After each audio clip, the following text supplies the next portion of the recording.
Welcome sa Tagalog Horoscope, ang iyong gabay sa pang-araw-araw na buhay. Dito, hatid namin ang iyong horoscope araw-araw. Alamin kung ano ang naghihintay para sa iyo sa pag-ibig, trabaho, kalusugan, at swerte. Samahan kami para mas maunawaan mo ang mensahe ng universo para sa iyong araw. Huwag kalimutang mag-subscribe, i-like ang aming mga video, at i-share sa iyong mga kaibigan. Simulan natin ang araw ng may inspirasyon mula sa mga bituin.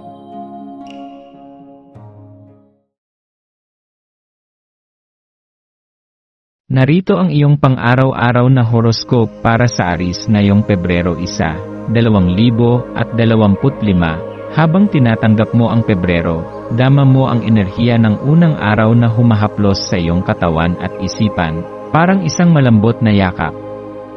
Ang iyong likas na pagnanasa para sa pasyon at tapang ay lalong tumitindi sa ilalim ng malakaharian na impluwensya ng araw na ito, na nagtutulak sa iyo upang tuklasin ang mas malalalim na aspeto ng iyong damdamin.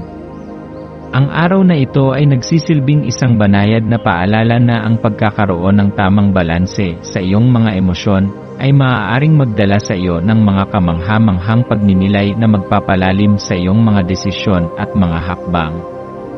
Sa pamamagitan ng pagpapakilala ng emosyonal na katalinuhan sa iyong mga aksyon, magbubukas sa iyo ang mga bagong posibilidad na magdadala ng makulay na pagbabago sa iyong buhay. Sa ilalim ng ilaw ng buwan na nasa Pisces, ang daloy ng iyong mga emosyon ay maaaring maging mas matindi kaysa sa karaniwan, na posibleng magdulot ng kalituhan sa iyong mga lohikal na pag-iisip.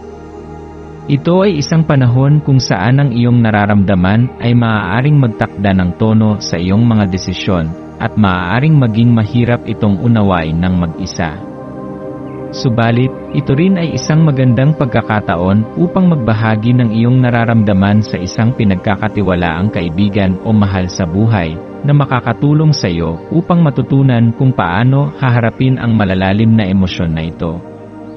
Sa paggawa nito, maaari mong mapansin na ang iyong tapang ay nagiging mas matibay at ang iyong puso ay mas nagiging bukas, kaya't maaari mong maramdaman ang isang cathartic na pagpapalaya na maghuhubog sa iyo ng bagong pananaw at bagong lakas. Huwag matakot magbukas sa iba, dahil madalas ang ating mga kakayahan ay mas lumalakas kapag ito ay ibinabahagi at binibigyan ng pagkakataon na maghilom.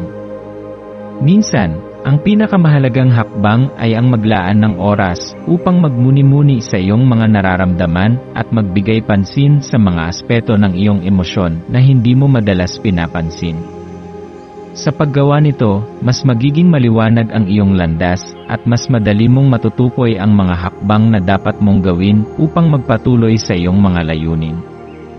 Hindi mo kailangang magmadali, sapagkat ang bawat hakbang na ginagawa mo ay may mga aral na makukuha mula rito. Habang ikaw ay naglalakbay sa iyong emosyonal na mundo, tandaan na ang paghahanap ng balanse ay hindi nangangahulugang pagpapabagsak sa iyong mga nararamdaman, kundi ang pagyakap sa mga ito upang magbigay daan sa mas magaan na pananaw sa buhay. Ang iyong mga damdamin, bagamat minsan ay mahirap intindihin, ay nagsisilbing mga gabay na magdadala sa iyo sa mas mataas na kamalayan ng iyong sarili. Ang pagkakaroon ng tapang na tanggapin ang iyong mga kahinaan at lakas ay makakatulong sa iyong personal na paglago. Maaari mong makita ang iyong sarili na hindi lamang nagpapakawala ng mga emosyon, kundi nagsisimula ring makita ang kahalagahan ng bawat pagkatalo at tagumpay na sumasalamin sa iyong paglalakbay. Habang ang iyong pasyon at lakas ay mga pangunahing elemento na nagpapaalab sa iyong puso, tandaan na ang tamang balanse ay magdudulot ng mas malinaw na pananaw at magbibigay daan sa higit pang pagpapayapa at tagumpay. Ang mas malalim na pag-unawa sa iyong mga emosyon ay magbibigay sa iyo ng lakas upang harapin ang mga hamon ng buhay at magpatuloy sa pagtahak ng tamang landas. Ngayong araw, ang enerhiya ng buwan ay nag-aanyaya sa iyo upang yakapin ang mga hindi inaasahang aspeto ng buhay. Huwag matakot na magpakita ng iyong malambot na panig at maglaan ng oras upang mag-recharge. Bawat emosyon, positibo man o negatibo, ay may dahilan at aral na dala. Ang pagpapakita ng empatya sa iyong sarili at sa iba ay magbibigay daan sa mas magaan na paglalakbay. Sa pamamagitan ng pagiging bukas sa iyong nararamdaman, maaari mong makita na ang iyong emosyonal na kalagayan ay hindi isang hadlang kundi isang pagkakataon upang matutunan ang mga mahahalagang aral sa buhay. Ang iyong tapang ay hindi nakasalalay sa kakayahang hindi maramdaman ang mga pagsubok, kundi sa kakayahang humarap at magpatuloy sa kabila ng mga ito. Habang ikaw ay lumalakad sa araw na ito, maglaan ng oras upang pag-isipan kung paano mo magagamit ang iyong mga damdamin bilang isang sandata upang magtagumpay. Ang iyong mga damdamin ay hindi isang kahinaan, kundi isang lakas na magbibigay sa iyo ng kalakasan upang magpatuloy. Tandaan na ang iyong pagkatao ay isang obra, at ang bawat emosyonal na kaganapan ay isang bahagi ng mas malaking kwento ng iyong buhay.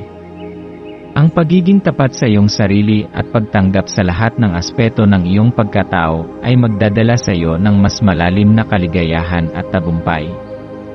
Maglaan ng oras ngayong araw upang mag-reflect at magpasalamat sa mga pagkakataon na nagbigay sa iyo ng lakas upang maging mas mabuting tao. Huwag kalimutan na ang bawat emosyonal na pagsubok ay isang hakbang patungo sa mas mataas na antas ng kamalayan at pag-unawa sa iyong sarili. Patuloy na magtiwala sa iyong sarili at sa iyong kakayahang magtagumpay sa mga aspeto ng iyong buhay na sa tingin mo ay mahirap abutin. Laging tandaan na ang iyong mga damdamin ay may malaking papel sa iyong buhay, at ang mga ito ay maaaring magdala sa iyo ng mas magaan, mas makulay, at mas matagumpay na hinaharap.